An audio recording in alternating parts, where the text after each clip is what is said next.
Assalamu alaikum students. As so far we have learned that research is required for managerial decision making. Managers take help from the findings of a systematic and logical research in order to make some rational decisions. So, research is defined as an organized and systematic, a step by step performed activity that is basically based on database. It is having the elements of critical and objective scientific inquiry or investigation based on the purpose of finding solutions and answers to a scientific problem. With this definition of research, we can understand that research is not a one step activity, research is not a haphazard activity, research is basically a step by step done systematic and rigorous task. That's why it is a scientific inquiry. Why research is scientific? Basically, research is done to come up with some knowledge, with some information, so that decisions would be made on some rationale and on some on some information, on the basis of some information. तो knowledge gain करने के लिए हमारे पास बहुत से non scientific methods भी होते हैं। वो कौन से मेथड हैं? So it is important to know the difference between scientific method, scientific inquiry and a non scientific inquiry, non scientific method. तो हम साइंटिफिक मेथड्स को डिटेल में समझने से पहले बेहतर होगा कि नॉन साइंटिफिक मेथड्स को समझ लें, ताकि हम डिफरेंशिएट कर सकें कि किस टाइप की इन्वेस्टिगेशन या किस टाइप की इंक्वायरी या किस टाइप की रिसर्च या किस टाइप किन तरीकों से जमा किया गया नॉलेज, इकट्ठा किया गया नॉलेज, लर्न किया गया इंफॉर्मेशन जो है वो साइंटिफिक नहीं होती। Then we will move towards the hallmarks of scientific inquiry or the basic pillars of scientific investigation. So this is very important to know that what science is and where it is coming from, what is its origin. तो scientific method क्यों ज़रूरी होता है? देखें, we are the students of social sciences, we are the students of behavioral sciences, we are not students of pure sciences and life sciences.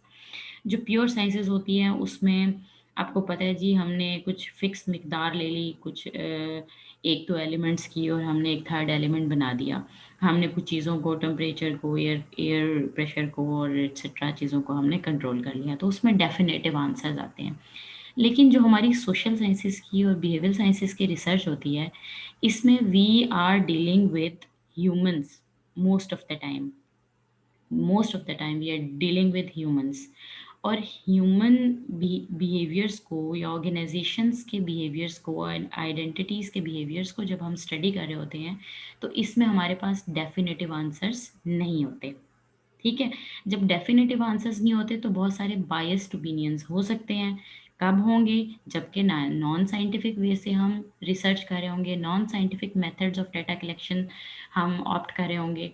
तो उनकी basis पे जो फाइंडिंग्स आएँगी या जो डिसीजन मेकिंग, उन फाइंडिंग्स की बेसिस पे जो डिसीजन मेकिंग होगी, वो कितनी कहना चाहिए कि कितनी रैशनल होगी और कितनी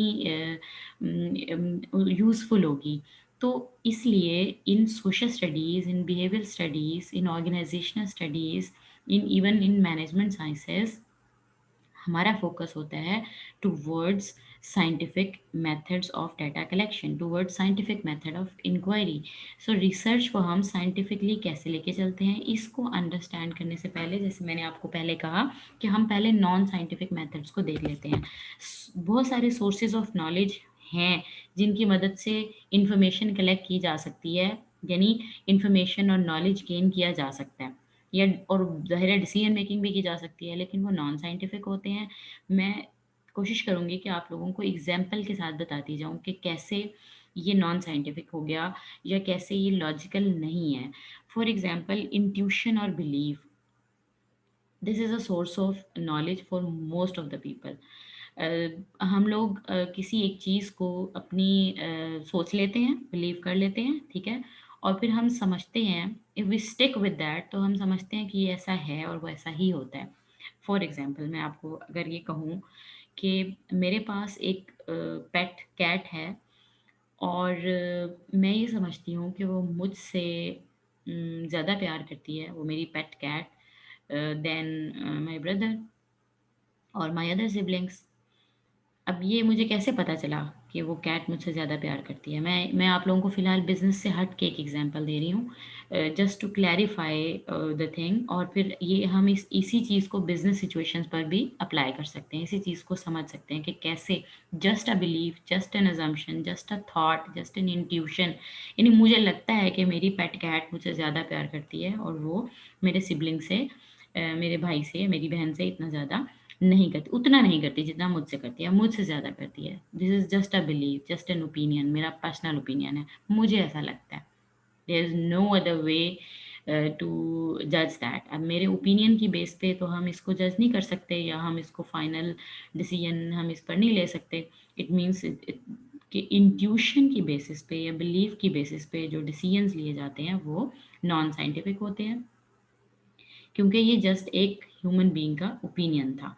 अच्छा जी, अगर हम इसकी एक सेकंड वो ले लें कि हम कंसेंसस डेवलप कर लेते हैं। से हम एक अदर सोर्स ऑफ नॉलेज होता है कंसेंसस डेवलप करना, यानी 2 या 4 लोगों से पूछ लेना और उनके ओपिनियन की बेस पे उनके कंसेंसस से आप कोई डिसीजन मेकिंग कर लें या कोई आप answer of a certain question दे दें। फॉर एग्ज़ाम्पल मैं अगर क्वेश्चन वही लूँ कि मेरी जो पेट कैट है अ, वो मुझसे ज़्यादा प्यार करती है और इसके लिए मैंने घर में ही मौजूद 2 लोगों से पूछ लिया। मैंने अपनी मामा से पूछ लिया और मैंने अपने बाबा से पूछ लिया and they said yes you are right. अब हो सकता है कि किसी मतलब उनके कंसेंसस, इस कंसेंसस का क्या मतलब में क्या ऑथेंटिसिटी है? ठीक है?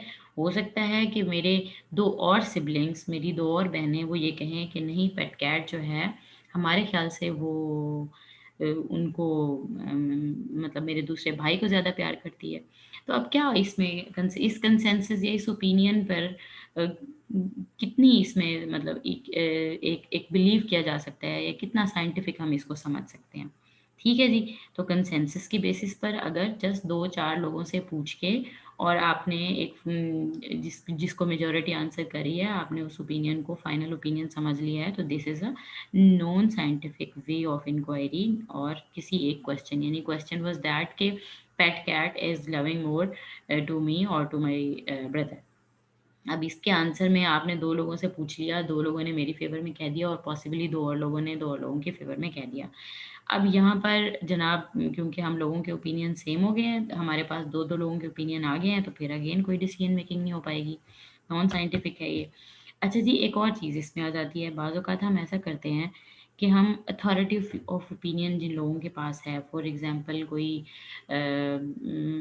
जो से हमने किसी वाइल्ड लाइफ़ से किसी एक्सपर्ट को बुला लिया और हमने उससे पूछ लिया कि जो पेट कैट होती है, वो किस वक़्त ज़्यादा बेटर फ़ील कर रही होती है या किस तरह से वो बिहेव करती है वो जब ज़्यादा बेटर फ़ील कर रही होती है। यानी उसके लव को मेज़र करने का क्या तरीका हो सकता है। हमने किसी एक एक्सपर्ट को बुला लिया और उस एक्सपर्ट ने हमें कहा कि पेट कैट जो है वो जब क्या कहें, जब पीछे-पीछे चल रही होती है तो उस वक़्त वो ज़्यादा पसंद कर रही होती है। लेट्स से उसने आपको ये एक अपना ओपिनियन दे दिया और क्योंकि अथॉरिटी ऑफ ओपिनियन थी उसके पास, क्योंकि हमने उसकी बात पर बिलीव करना था, तो हमने मान लिया कि वो मेरे ज़्यादा पीछे-पीछे चलती है, तो वो मुझसे ज़्यादा प्यार करती है। So is that a way to come up with a scientific method to come up with the answer of any research question? No, obviously this is a non-scientific way of collecting knowledge. इसी तरीके से हमारे पास casual observations हो सकती हैं। अब वो हमने हो सकता है मैंने सोचा हो कि वो मेरे पास दिन में आके ज़्यादा बैठती है या मेरे साथ बैठ के वो ज़्यादा कंफर्टेबल फ़ील करवाती है, और हो सकता है इसी तरह की ऑब्जर्वेशंस जो हैं वो मेरे भाई ने भी की हों। तो ये कैजुअल ऑब्जर्वेशंस हैं, ऑब्जर्वेशंस में बी रॉन्ग। ऑब्जर्वेशंस की बेसिस पे और उन कैजुअल ऑब्जर्वेशंस की बेसिस पे जो ओपिनियन आता है वो बायस्ड होता है, ऑब्वियसली फ्लॉड होता है, और उस उन फ्लॉज़ को आप इग्नोर नहीं कर सकते और उसकी बेसिस पे आप रिसर्च फाइंडिंग्स को जो है ना साइंटिफिक नहीं कह सकते।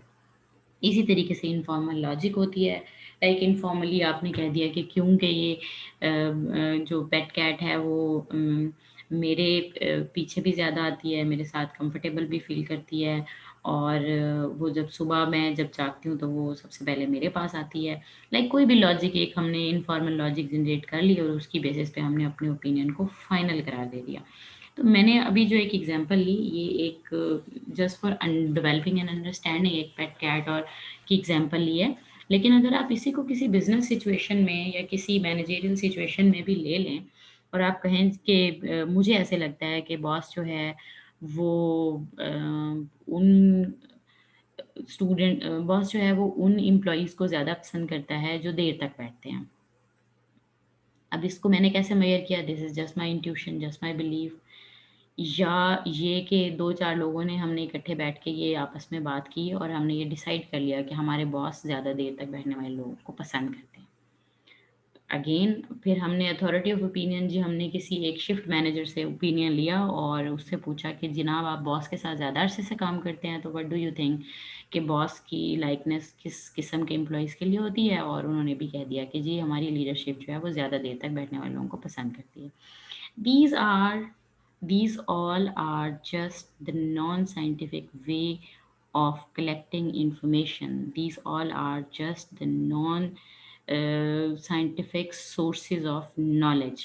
इस तरह की बातों पर और इस तरह की कंसेंसस से और इस तरह की कैजुअल ऑब्जर्वेशंस की बेसिस पर अगर इंफॉर्मेशन कलेक्ट की जाए और कुछ सवालों, कुछ रिसर्च क्वेश्चंस को आंसर कर लिया जाए, या कुछ रिसर्च सिचुएशन, कुछ प्रॉब्लम्स को कुछ प्रॉब्लम्स के सॉल्यूशन में फाइंडिंग्स दे दी जाएँ, इस किस्म के ऑब्जर्वेशंस और इस किस्म के ओपिनियंस और इस किस्म के कंसेंसस की बेसिस पे, तो ऑब्वियसली फाइंडिंग्स बायस्ड होंगी और वो साइंटिफिक नहीं होंगी।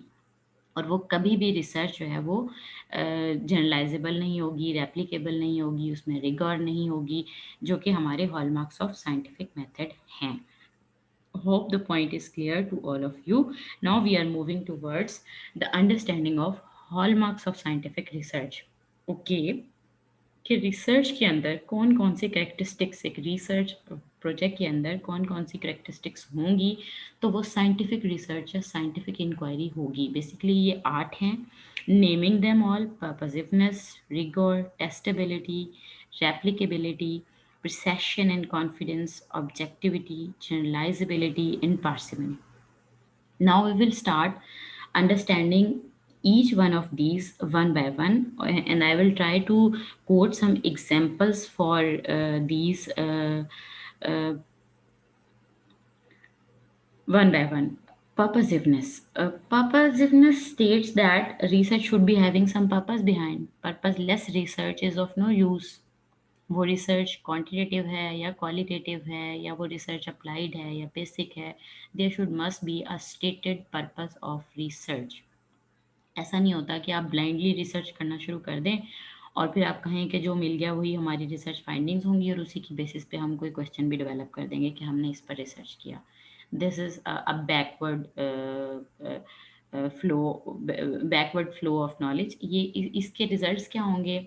आप डाटा कलेक्ट करते रहें, आप रिसर्च के समंदर में जंप कर दें, ना आपका कोई पर्पस था, ना आप कोई डेफिनेटिव, आपके पास कोई क्वेश्चंस थे जिनका आप आंसर लेना चाह रहे थे, तो आपकी रिसर्च की फाइंडिंग्स भी ऑब्वियसली कुछ डेफिनेटिव नहीं होंगी। आपको पता ही नहीं होगा कि किस मेथडोलॉजी से रिसर्च करनी चाहिए।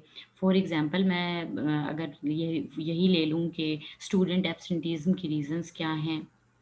से if it is a problem in business research methods class, और हम कह दें कि हमारी रिसर्च का टॉपिक है to find out the reasons of student absenteeism. Okay, this there is a purpose. अब इस पर जो रिसर्च होगी तो वो पर्पसिव रिसर्च होगी। इसी तरीके से ऑर्गेनाइजेशंस के अंदर अगर employees are not committed और एम्प्लॉई एब्सेंटिज्म इज़ देयर, क्योंकि कमिटमेंट जो है ना वो बज़ाहिर इस तरह से नज़र नहीं आ रही होती। मतलब हम कभी ये नहीं कह सकते कि एम्प्लॉईज़ आर कमिटेड और not. Even in one time observation और टू टाइम्स ऑब्जर्वेशन हम ये नहीं कह सकते, लेकिन एब्सेंटीज़म एक ऐसी चीज़ है, या प्रेजेंस और अटेंडेंस एक ऐसी चीज़ है जिसको आप बाकायदा से ऑब्जर्व कर सकते हैं, और उसकी बेसिस पे आपको एग्जांपल देना मेरे लिए इस वक्त आसान होगा। तो आप कमिटमेंट के बजाय अगर एब्सेंटीज़म को ले लें कि एम्प्लॉई की एब्सेंटीज़म ज़्यादा है तो उसकी रीज़न्स क्या हैं। अब इस प्रॉब्लम को हम सॉल्व करने के लिए अगर रिसर्च करना चाह रहे हैं, देखिए इस प्रॉब्लम को सॉल्व करने के लिए रिसर्च मैं बार-बार साथ-साथ क्लियर कर रही हूँ कि बेसिक भी हो सकती है, यानी बीइंग अ स्टूडेंट आप जस्ट अज़्यूम कर रहे हैं कि अगर एम्प्लॉइज़ एब्सेंटेज़म ज़्यादा होती है ऑर्गेनाइज़ेशंस के अंदर तो उसकी क्या रीज़न्स होती हैं। यानी आपने कोई एक ऑर्गेनाइज़ेशन को स्पेसिफ़ाई नहीं किया, ज़रूरी नहीं है कि किसी एक स्पेसिफ़िक में ये ऑर्गेनाइज़ेशन में ये प्रॉब्लम थी और फिर आपने रिसर्च शुरू की। रादर बीइंग अ स्टूडेंट आपने जस्ट एक टॉपिक ले लिया कि मैं ये जानना चाहती हूँ कि अगर ऑर्गेनाइजेशंस के अंदर एम्प्लॉइज़ एब्सेंट होते हैं, बहुत ज़्यादा उनका एब्सेंटेज़म बढ़ जाता है तो उसकी क्या-क्या रीज़न्स हो सकती हैं, या रीज़न्स हो सकती हैं या फिर उन एब्सेंटेज़म बढ़ जाता है तो उनको कैसे सॉल्व किया जा सकता है, यानी इसको कैसे कम किया जा सकता है। तो अगर आप बीइंग अ स्टूडेंट इस तरह का कोई टॉपिक उठा लेती हैं, तो it is a basic research. Like आप क्या करेंगी, आपकी जो फाइंडिंग्स होंगी वो that would generate a body of knowledge. आप उसकी बेसिस पे, कोई फाइंडिंग्स की बेसिस बेसिस पे आप उसको इन फ्यूचर किसी ऑर्गेनाइजेशन के अंदर को एब्सेंटीज़म को कम करने के लिए आप अपनी फाइंडिंग्स को एज़ ए सजेशन दे सकती हैं। बेसिकली रिसर्च को हम पब्लिश करवा देते हैं, और जब हमारी पब्लिश्ड रिसर्च जो होती है वो अवेलेबल होती है फॉर ऑर्गेनाइजेशंस, और ऑर्गेनाइजेशंस जब ऐसी कोई सिचुएशन फेस करती हैं तो उस सिचुएशन के को हैंडल करने के लिए या उस प्रॉब्लम को सॉल्व करने के लिए बेसिक रिसर्च की फाइंडिंग्स को यूज़ कर लेती है। और वही रिसर्च अप्लाइड रिसर्च कब होती है, यानी सेम रिसर्च है, लेकिन अगर आपने इसलिए किया है क्योंकि मैंने आपको कहा है कि मेरी बिजनेस रिसर्च मेथड्स की क्लास में स्टूडेंट्स एब्सेंट हैं, या मेरी ऑर्गेनाइजेशन में स्टूडेंट एम्प्लॉइज़ एब्सेंट हैं और मुझे आप रिसर्च करके दें। तो अब इसका भी एक पर्पज़ है। पर्पज़ पहले वाली रिसर्च का भी था, लेकिन वो आपने खुद पर्पज़ अपने लिए सेट किया था। On the basis of literature आप चाह रही थी कि आप इस टॉपिक पर या इस इश्यू पर रिसर्च करें। लेकिन अब क्योंकि पर्पज़ मैंने आपको दिया है और आपने उस पर्पज़ पर रिसर्च करके जो देनी है वो मेरी ऑर्गेनाइजेशनल कल्चर या मेरी क्लासरूम एनवायरनमेंट या मेरी ऑर्गेनाइजेशनल सेटिंग्स के मुताबिक होगी। ज़ाहिर है आप उसके कंस्ट्रेंट्स को देखेंगी, आप उसके ऊपर रिसर्च करेंगी, तो ये अप्लाइड रिसर्च होगी। यानी आपकी फाइंडिंग्स को मेरी ऑर्गेनाइजेशन या मेरी क्लास के अंदर अप्लाई होना है उसकी उन फाइंडिंग्स को। So that would be an applied research. तो purposiveness is the first hallmark of scientific research, which says that research investigation should must have some specified purpose behind. Purpose less research नहीं होनी चाहिए, और इसको blindly start नहीं करना चाहिए कि आपने दो चार वेरिएबल्स इधर से उठाए, दो चार वेरिएबल्स इधर से उठाए और जनाब स्टार्ट कर दिया कि हम इन्वेस्टिगेशन कर रहे हैं तो रिसर्च हमारी हो जाएगी। No, research should must have a stated purpose, a well described purpose, right? Now come towards the second hallmark of the scientific inquiry, scientific method, which is rigor. To understand the rigor, it is important to know that there are two things that will make a research inquiry rigorous. Two things. Which two things?